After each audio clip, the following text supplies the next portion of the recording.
Bonjour tout le monde, bienvenue au Midi Hormones Rebelles. Je m'appelle Marie-Josée Rousseau, chef holistique et je suis accompagnée de Marie-Soleil Noro, naturopathe agréée. Aujourd'hui, nous parlerons de stress, le stress moderne, le stress de la femme moderne. La femme moderne a un stress supérieur.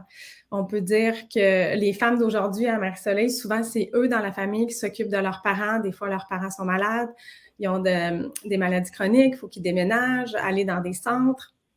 Ensuite, ils s'occupent de leurs enfants. Leurs enfants sont plus vieux, ils ont des plus grands problèmes. Ensuite, à leur travail, souvent, ils ont des responsabilités, ils ont des postes supérieurs dans leur entreprise, donc ils ont encore un stress. Puis aussi, ben, lorsque les femmes entrent en préménopause ou en ménopause, des fois, ils ont plus d'irritabilité, de l'anxiété, donc encore plus de stress. Et notre corps a moins de facilité à gérer le stress à notre âge. Donc, je ne sais pas s'il y a des gens qui se reconnaissent, mais je peut-être le marquer dans les commentaires, c'est des choses que la femme moderne vit. Donc, on va essayer de vous faire comprendre comment le cortisol influence nos hormones, quels sont les symptômes aussi du cortisol élevé, du cortisol bas. Je ne sais pas si vous êtes familier avec l'expression cortisol, probablement que oui. Donc, Marie-Soleil va nous aider à démystifier tout ça. Bonjour Marie-Soleil. Bonjour Marie-Josée, bonjour tout le monde. Effectivement, c'est la mode d'être une superwoman. Et Mhm. puis, même si c'est vraiment extraordinaire d'être justement au top dans plein de domaines, veut pas, ça cause un stress. Puis c'est peut-être irréaliste des fois d'être excellente dans tous les départements et de toujours gagner des médailles, des scores, etc. Parce que veut pas, à la base, l'être humain, c'est un animal. Et puis, si on regarde les animaux alentour de nous, ils se reposent beaucoup plus que nous.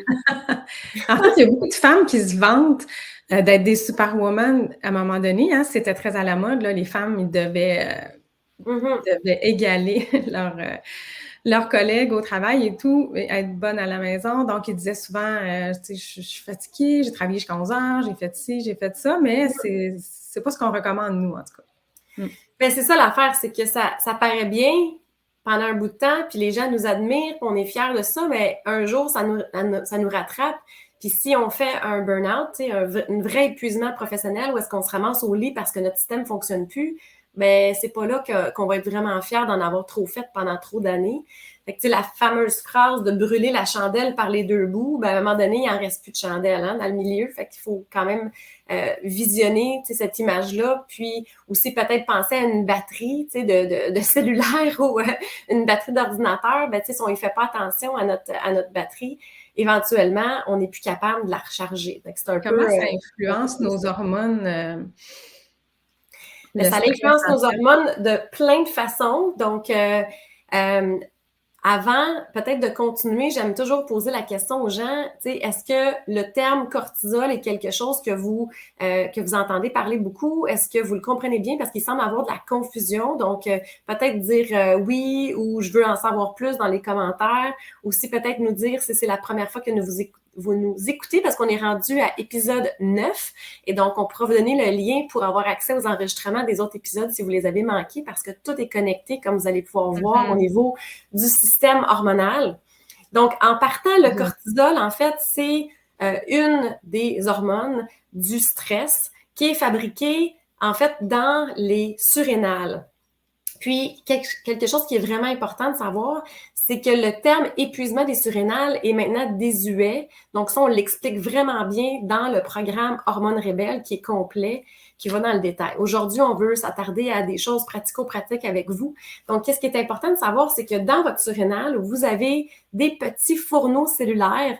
Je vous en ai parlé dans d'autres modules et dans des capsules bonus lorsqu'on parle de progestérone. Donc, dans vos cellules, vous pouvez imaginer que vous avez comme un petit feu, donc un feu de camp, si on peut imaginer, qui fabrique plein de choses, qui fabrique de l'énergie, entre autres, et qui fabrique du cortisol et aussi de la progestérone, qui est une des hormones féminisantes chez la femme, et donc qui est super important pour la fertilité, pour avoir un cycle normal, pour aider à dormir, etc. Donc, dans vos petits fourneaux cellulaires, vous fabriquez du cortisol quand tout se passe bien, mais on peut imaginer que si vous êtes en stress chronique ou si vous demandez une surcharge à votre corps, que ça soit comme, tu sais, de faire un marathon, que ça soit de s'occuper, tu sais, des enfants quand vous travaillez, puis qu'en plus, vous avez peut-être, comme tu disais tantôt, tu sais, des parents qui sont malades, donc une surcharge de travail, ben à ce moment-là, votre corps, il va falloir qu'il choisisse parce qu'il n'est pas toujours capable de tout fabriquer. Donc, c'est certain que le cortisol, on en a besoin pour survivre. Tandis que la progestérone, c'est secondaire, c'est pour la fertilité. Fait qu'est-ce qui arrive dans ce temps-là? C'est que votre corps va couper, malheureusement. Ça va vraiment influencer vos cycles. Ça va influencer, justement, tout l'équilibre hormonal en lien avec le calme que la progestérone va apporter. Donc, le cortisol, en fait, pour le fabriquer, il faut être en santé, il ne faut pas être en épuisement et il faut que ces petits fourneaux cellulaires-là soient bien nourris. C'est pour ça que l'alimentation qu'on explique avec les menus de Marie-Josée, notre super chef holistique, ben, vont nourrir justement ces petits fourneaux-là pour qu'on soit capable de fabriquer notre cortisol. Puis, je te laisse continuer, mais je ne veux pas oublier de rappeler aux gens qu'en haut du vidéo, vous avez le lien pour faire un quiz pour voir si votre cortisol est trop haut ou trop bas. Parce que ça, c'est un autre mythe, c'est que la plupart des gens se font dire « Ah, ça doit être ton cortisol qui t'empêche d'avoir une perte de poids ou ça doit être ton cortisol qui bousille tes hormones. » Ça se peut, mais c'est un mythe que le cortisol est toujours trop haut.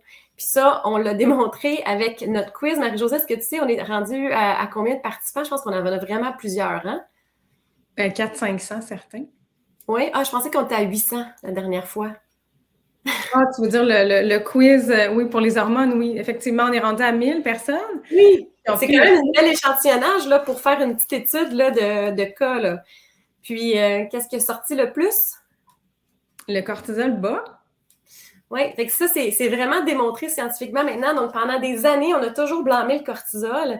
Je sais qu'on a parlé avant de faire le podcast aujourd'hui, tu voulais expliquer aux gens justement la forme de pomme puis la forme de poire qu'on parle dans d'autres épisodes et comment le cortisol affecte ça pour peut-être donner une image mentale aux gens. Ben, en fait, c'est ça, c'est que je pense qu'on entend souvent parler que le cortisol est lié, quand on a un excès de cortisol, souvent on va avoir un excès de graisse au niveau du ventre, puis ce qui n'est pas faux. Mais aussi, c'est qu'en perdant de l'estrogène, parce que l'estrogène, c'est l'hormone qu'on a à la puberté, donc c'est l'hormone des formes. Donc, on a des hanches, on a des fesses. Donc, à la ménopause, qu'est-ce qui arrive? C'est quand on manque d'hormones, quand on manque de l'hormone d'estrogène, on perd des fesses, on perd des hanches. Et malheureusement, le gras se ramasse dans notre ventre. Donc, c'est une autre. Donc, si vous n'avez pas compris encore que c'est important, le stress, c'est important. Si vous avez une petite accumulation au niveau du ventre, souvent ça allume les femmes. Surtout au niveau du tour du nombril. Oui, hein? Il y a beaucoup de gens, des fois, qui sont minces partout ailleurs et qui ne comprennent pas pourquoi ils ont un dépôt de gras autour du nombril. Donc, qu'est-ce qu'il faut savoir? C'est qu'on a des récepteurs pour le cortisol-là et donc, ça va vraiment faire un dépôt de gras. Il faut comprendre que le stress, puis la production de cortisol, elle est déréglée aussi parce que le corps pense qu'il y a un danger. Il pense que c'est la guerre qui est toujours justement sur le gros stress. Il pense toujours qu'il y a un mammouth qui court après lui.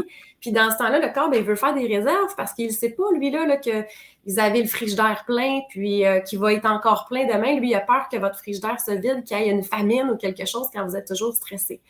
Donc, c'est certain que si vous êtes en forme de pomme, on a parlé beaucoup de la glycémie, du taux de sucre dans les autres épisodes. C'est super important aussi parce que les deux sont connectés ensemble comme dans tout. Mais c'est clair que si c'est plus devant, ben, il faut travailler à régulariser votre stress et votre cortisol. On a parlé beaucoup du stress externe, Marie-Soleil, mais le stress interne, tu vois, ça, je pense que c'est une information qui est quand même assez moins répandue. Le stress interne que le corps peut subir, ça peut être le corps le perçoit vraiment comme un stress, là, comme par exemple les intolérances alimentaires où tu en parles ici, là, justement, les toxines et tout. Oui, effectivement. Ben, c'est pour ça, avant de lire, en fait, tous les autres stresseurs, juste de consommer un aliment qui ne vous va pas. Donc, par exemple, on peut prendre les produits laitiers.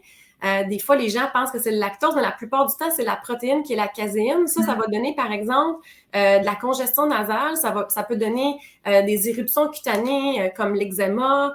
Ça peut donner, en fait, de l'inflammation au niveau des articulations. Mais supposons que vous savez que vous ne tolérez pas les produits laitiers parce que ça vous rend congestionné, mais que vous en mangez pareil. Mais dans votre corps, ça crée un stress. ça crée de l'inflammation. Et votre corps, lui, ben, il y a quelque chose qui tourne pas rond et donc va pouvoir, va en fait malheureusement produire trop de cortisol. Mais comme on disait tantôt, vos petits fourneaux cellulaires éventuellement vont peut-être s'épuiser. Puis, en fait, ces fourneaux cellulaires-là s'appellent les mitochondries et c'est vraiment connu qu'il peut y avoir de la dysfonction des mitochondries, qui est un peu de l'épuisement de vos mitochondries. Fait que c'est ça un peu tantôt quand je disais que le terme épuisement des surrénales est un peu désuet. Maintenant, on le sait que ça se passe plus au niveau de la mitochondrie, en lien avec le cerveau qui communique, parce qu'il y a toujours une communication entre votre système nerveux puis vos glandes. Fait que c'est ça un peu quand on parle de l'épuisement puis d'une mauvaise production ou d'un cortisol trop bas, c'est là que ça peut bloquer. Et donc, autant les intolérances alimentaires comme ça qu'une infection latente. Donc, par exemple, quelqu'un qui aurait eu une mononucléose dans le passé. C'est pas très connu ici au Québec, mais quand on écoute des conférenciers de renom en travers le monde, moi j'ai assisté à plusieurs conférences pour des maladies chroniques, mais souvent, ce virus-là, qui est l'Epstein-Barr, va revenir. Et donc, il y a beaucoup de spécialistes et de chercheurs qui disent que ce virus-là, il vit d'une façon dormante dans le corps, mais qui va créer un genre de stress, qui va créer de la fatigue, qui va créer de l'inflammation latente dans le corps. Et donc, ça peut être un exemple. Ensuite, les toxines, comme on a parlé ensemble dans un autre épisode et qu'on explique vraiment, vraiment bien dans le programme pour que les femmes arrêtent de se bousiller avec des produits chimiques qui influencent malheureusement les hormones, mais qui peuvent aussi créer un stress puis influencer votre cortisol. Il y aurait les métaux lourds inclus. Donc, tu sais, des fois, on voit beaucoup de femmes qui arrêtent de manger de la viande rouge. Je dis femmes, mais ça peut être des hommes aussi. Là, c'est juste qu'on le voit plus, je pense, chez la femme, qui ont peur de manger de la viande, mais qui se virent vers le poisson, les fruits de mer. Ben, pas oublier que des fois, c'est pire, en fait, parce que c'est encore plus pollué à cause des océans. Ensuite, thermique, ça, c'est plus quelqu'un qui vivrait comme trop de chaleur, trop de froid, là. Ça cause un stress à ce moment-là, ça peut peut-être être plus court terme, on s'entend. Pas oublier que les émotions, tout le stress mental, la surcharge, ça peut causer également un stress qui peut influencer votre cortisol, bien entendu, là. Et donc, si aussi il y a des stress mécaniques, donc quelqu'un qui aurait comme un accident, une blessure, des choses comme ça. C'est très large tout ce qui influence le cortisol, finalement. Est-ce que tu voulais qu'on lise peut-être les symptômes? Oui, les symptômes. Parfait. Je viens de penser à quelque chose qui est vraiment important, par contre, avant d'aider les gens à reconnaître les symptômes, c'est que quand tu me posais la question tantôt, pourquoi ça influence les hormones, j'ai pas mentionné que le cortisol, en fait, travaille en équipe et va avoir un rôle de régulation à plein d'autres niveaux, dont la fameuse thyroïde, qu'on parle la semaine prochaine et qu'on explique vraiment bien dans le programme parce que la glande thyroïde qui est dans votre gorge, c'est un chef d'orchestre, comme j'ai déjà mentionné, qui va avoir un effet de régulation au niveau de tout votre corps, au niveau du métabolisme, la gestion de poids, l'énergie, le mental, mais surtout va aider à gérer vos hormones. Donc, on voit souvent des problèmes de thyroïde, puis ensuite des problèmes de cycle menstruel ou d'infertilité ou de préménopause active, etc. Donc, la glande thyroïde est super importante et elle va être influencée par votre stress. Donc, que votre cortisol soit trop haut ou trop bas, les deux vont aller perturber votre thyroïde. Fait que c'est vraiment, tu sais, plein de chaînes interreliées, là, si on peut imaginer là, des chaînes de vélo, là, qui sont toutes connectées. Donc, pour faire bien fonctionner votre métabolisme, il faut que plein de départements fonctionnent bien. On fait plein d'efforts. Fait que je te laisse lire les symptômes pour essayer de... Donc, c'est ça, si vous avez ces symptômes... Oui, c'est ça, ça peut vous aider à reconnaître si vous avez un cortisol bas ou un cortisol élevé. Donc, pour le cortisol bas, si vous avez des rages de selles, des étourdissements lorsque vous vous levez rapidement, difficulté à rester endormi, pression artérielle basse, fatigue ou symptômes de dépression. Donc là, j'en ai nommé quelques-uns qui peuvent vous aider à reconnaître le cortisol bas. Je rajouterais l'inflammation chronique. Tu sais, que ça soit au niveau des tissus, que ce soit au niveau articulaire. Le cortisol contrôle l'inflammation. Fait que ça, c'est un vraiment important qui pourrait être ajouté à la liste. Est-ce que le cortisol bas suit toujours un cortisol élevé, donc qui est souvent en épuisement?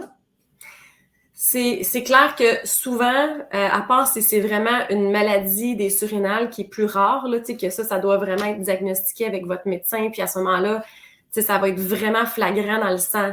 Ici, aujourd'hui, on parle d'un cortisol bas qui est encore dans les normes médicales, qui ne va pas nécessairement être diagnostiqué bas dans votre sang, mais qui va avoir une tendance basse. Parce que si vous avez un cortisol qui est vraiment bas au niveau médical, à ce moment-là, souvent, c'est un état beaucoup plus avancé, puis des fois, ça peut vraiment être une condition qui doit être traitée avec votre médecin. Donc, on parle ici plus des tendances. Il y a des tests qui existent aux États-Unis là, pour tester tout ça. Dans le passé, on entendait beaucoup parler du test de salive en 4 points. Donc, les gens prenaient des échantillons de salive qui crachaient. Puis, dans les dernières années, on a réalisé que juste le temps de cracher qui est long bousillait un peu les résultats. Donc, la compagnie Dutch, donc ils font le Dutch Test, dutchtest.com. Donc, on parle d'ailleurs dans le programme pour vraiment vous expliquer, voir si c'est quelque chose qui serait approprié pour vous. C'est un test qui se commande vous-même, donc vous n'avez pas besoin d'un médecin ou d'un thérapeute pour faire ce test-là. Par contre, pour le comprendre peut-être par la suite, oui. Et donc, ce laboratoire-là, ils ont inventé un test qui est plus précis parce que vous mastiquez et ça fait produire de la salive tellement vite qu'il n'y a pas un délai. Donc, puis, précis. Ouais. Exactement. Puis eux autres, ils le testent plusieurs fois le matin parce que c'est là qu'on veut voir la réponse de votre production de cortisol. Donc, il y a beaucoup d'auteurs qui disent que c'est vraiment le test le plus précis en ce moment. Mais encore là, si vous pensez avoir un réel problème, il faut toujours être suivi en collaboration avec votre médecin. En fait, le cortisol, Marie-Soleil, il faut qu'il soit élevé le matin. Et il faut qu'il soit bas le soir. Puis élevé normal, là, mais oui, plus élevé le matin. Oui, c'est ça. Donc, la courbe est l'inverse de la mélatonine, mais c'est sûr qu'il y a des gens qui ont une courbe inversée de cortisol. Exact. Donc, ils se réveillent le matin, ils ont pas assez de cortisol, puis le soir, ils en ont trop. C'est souvent les oiseaux de nuit. Exact. Fait que souvent, qu'est-ce qui arrive, c'est qu'avant d'avoir un cortisol qui est vraiment problématique avec ces symptômes-là, souvent la personne elle va avoir une courbe de cortisol inversée où est-ce qu'elle va avoir de la difficulté à partir son matin, ça va lui prendre des cafés ou des stimulants. Puis ensuite, par contre, le soir, elle va avoir une deuxième vague d'énergie. C'est le genre de personnes, des fois, qu'à 9-10 heures, finalement, là, ils ont comme plus d'énergie que le matin. Là, ils font plein d'affaires, mais ils se couchent à minuit, 1 heure du matin. Mais là, c'est un cercle vicieux. Puis éventuellement, le corps s'épuise. Puis là, ça en va vers plus bas. Effectivement. Puis on voit le sommeil ici qui est surprenant. On va le voir dans l'autre partie avec le cortisol haut. C'est vraiment mêlant parce que autant votre cortisol haut que bas peut causer des problèmes de sommeil. C'est là un peu des fois qu'on va être induit en erreur. Certains thérapeutes, aussitôt qu'il y a un problème de sommeil, vont aller essayer de réduire votre cortisol. Mais si vous êtes en épuisement depuis longtemps, ça se peut que ça soit pas ça que vous avez besoin pour aider votre sommeil. Fait que c'est un petit peu mêlant à ce niveau-là. C'est pour ça qu'il faut vraiment regarder le gros portrait puis faire affaire avec des gens qui vont au fond des choses puis qui ne se fient pas juste à 1 ou 2 symptômes. Là. Ou un test le matin de sang. Oui, exactement. Le test de sang n'est pas considéré très valide, comme tu dis. Ouais. Surtout que c'est juste une valeur. Puis on s'entend que pour aller pour la prise de sang, juste de sortir de chez soi, de prendre sa voiture, de conduire, il y en a que ça les stresse de faire la prise de sang. Juste ça, ça peut faire sortir du cortisol. Puis là, ben, votre test va apparaître comme complètement super beau, quand dans le fond, si vous auriez fait un test super relax dans votre lit, peut-être qu'il aurait été bas. C'est un peu les nuances, là. Fait que je te laisse lire au niveau du cortisol élevé. Oui, c'est ça. Bien, comme on a dit tantôt, c'est mêlant parce que ce symptôme-là peut se retrouver dans les 2 catégories, donc dans le cortisol élevé ou le cortisol bas. Donc, le lever difficile le matin, il prend beaucoup de temps à avoir de l'énergie. Souvent, comme tu le disais, Marie-Soleil, c'est que souvent les oiseaux de nuit se couchent tard. Difficulté à s'endormir ou se considère comme un oiseau de nuit, comme on parle. Être fatigué, mais incapable de dormir. Le petit hamster qui tourne, on voit bien l'image. Transpire facilement, mais sans activité physique. Et la pression artérielle va avoir tendance à être élevée. Donc ça, c'est des symptômes que votre cortisol est élevé. Oui, super. Donc, tantôt, on parlait du sel, puis là, on vient de parler de pression artérielle. Donc, j'aimerais ça faire un petit mémo ici parce que le sel, donc le sodium et tout ça, c'est super controversé. J'ai un article au complet sur mon site web, lanaturopathe-moderne.com. Je pense que c'est vraiment important parce que le sel, moi, je vois vraiment beaucoup de gens qui coupent trop le sel, puis ça cause des problèmes. Donc, quand vous faites la pression artérielle, là, c'est pas juste l'excès de sel, c'est démontré, des fois même, c'est plus une carence de magnésium puis de potassium qu'un excès de sodium. Donc, je l'explique dans l'article. Puis aussi, c'est que le sodium va aller aider à régulariser, finalement, c'est ça, le cortisol le matin. Fait que si vous êtes ambigu, vous savez pas trop, vous avez un début d'épuisement, ben c'est pas en coupant trop le sel que vous allez vous aider. Si vous avez de la pression artérielle, vous êtes peut-être mieux d'être suivi avec votre médecin puis une naturopathe agréée pour vraiment voir qu'est-ce qu'il y a à faire, parce qu'il y a vraiment plusieurs choses là, qui peuvent être faites.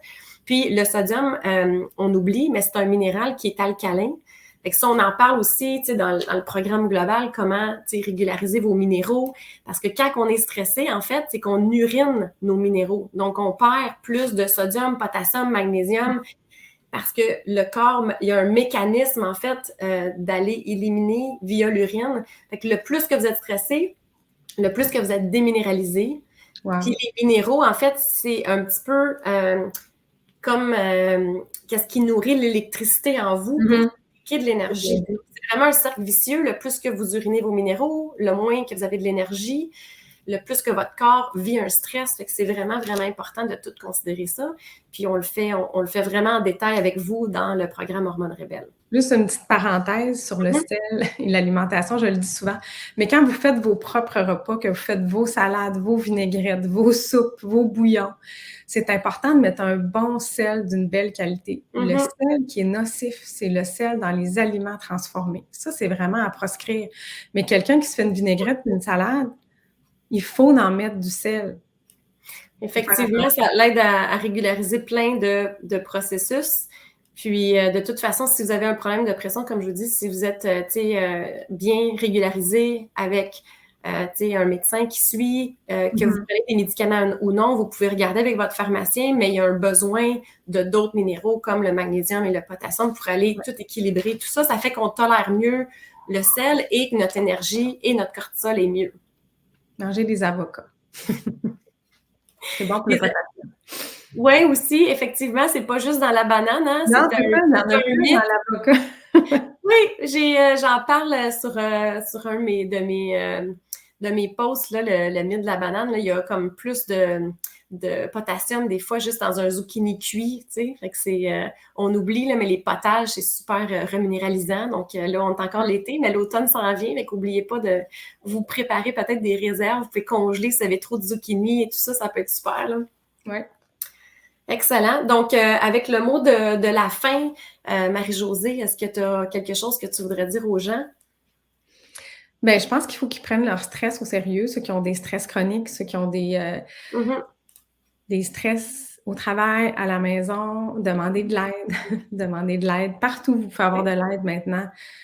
Si vous avez n'importe quel stress, ça serait vraiment important de vous en occuper, comme on l'a dit. Votre ventre, pour vos autres hormones, pour votre progestérone, pour produire une belle progestérone, c'est important. Marie-Soleil l'a vraiment bien expliqué. Donc, ça serait de prendre ça au sérieux. Hein, tu sais, quand on a parlé de la cellulite la semaine passée, les gens sont portés à s'occuper de leur apparence, mais le stress, c'est très important aussi. Oui, puis peut-être, moi, je dirais en finissant de moins gratifier d'en avoir trop fait, puis peut-être gratifier le fait que vous avez pris du temps pour vous reposer, d'être fier de dire que vous avez dormi votre 8-9 heures, puis de vraiment changer ce mindset-là autour de vous. Tu sais, oui, on est fier d'en faire beaucoup, mais il faut toujours se poser la question, est-ce que je me suis brûlée à en faire trop? Tu sais, parce que même moi, je le fais des fois, tu sais, je pars puis j'ai vraiment beaucoup d'énergie, puis là, j'entreprends trop de projets. Les gens qui me connaissent, j'ai comme 1001 idées. Mais tu sais, si je m'occupe de, je sais pas moi, de mon jardin, que je m'en vais faire de la planche à pagaies, que je fais une recette, que j'invite des gens, que je fais mon ménage, que je fais un podcast, ben, veux pas. Tu sais, il y a des répercussions à ça, on le voit, là, tu sais, on plante. Donc, tu sais, l'idéal, c'est de trouver vraiment notre équilibre, puis peut-être se forcer, tu sais, des fois, quand on écrit les choses sur un calendrier, tu sais, d'aller écrire comme un enfant qui se donne des étoiles puis des collants, c'est important, des fois, en tant qu'adulte, puis d'aller écrire combien d'heures vous avez dormi, tu sais, à chaque jour, vraiment prendre des notes pour regarder le gros portrait à la fin de la semaine, dire « Oh mon Dieu, la semaine passée, j'en ai ben trop fait, j'ai vraiment pas assez dormi.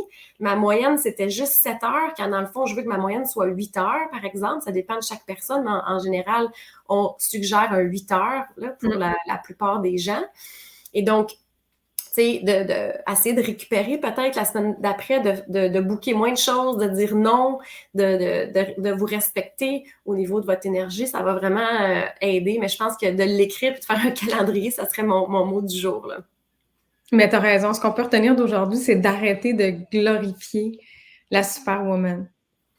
Oui, je veux dire, pendant longtemps, moi, j'ai voulu être une superwoman. Elle veut pas, on paye le prix après. Superwoman, elle a besoin de dormir aussi. On parlera du sommeil dans un autre podcast parce que je pense que le sujet est assez intéressant. Je pense que toutes mes clientes ont de la difficulté à dormir. Oui, on aide beaucoup. Par contre, dans le programme, on donne vraiment plein d'outils, autant pour votre cortisol que votre sommeil. Puis, juste en finissant, la différence avec le programme, c'est que vous avez beaucoup plus de soutien. On explique les suppléments aussi. Donc, vous avez les menus qui sont inclus et on vous aide à comprendre votre corps pour choisir justement qu'est-ce qui est plus approprié pour vous et aussi comment faire des essais-erreurs parce que des fois, justement, vu comme on disait tantôt que c'est ambigu, tu sais, au niveau du sommeil, on ne sait pas que c'est cortisol haut, cortisol bas, mais on explique les suppléments, puis peut-être que vous pouvez vous-même faire des tests pour voir comment votre corps réagit. Donc, c'est ça qu'il y a comme accompagnement avec le programme Hormones Rebelles. Pardon, excuse-moi? On répond à leurs questions. Exactement, dans le groupe privé. Fait que gênez-vous pas de nous donner vos commentaires, vos suggestions. On est rendu à épisode 9, mais on va vous préparer d'autres sujets là, pour les semaines à venir. Donc, on est toujours intéressé à savoir vos intérêts et vos expériences. Merci tout le monde. Bon après-midi. Bonne journée. À bientôt.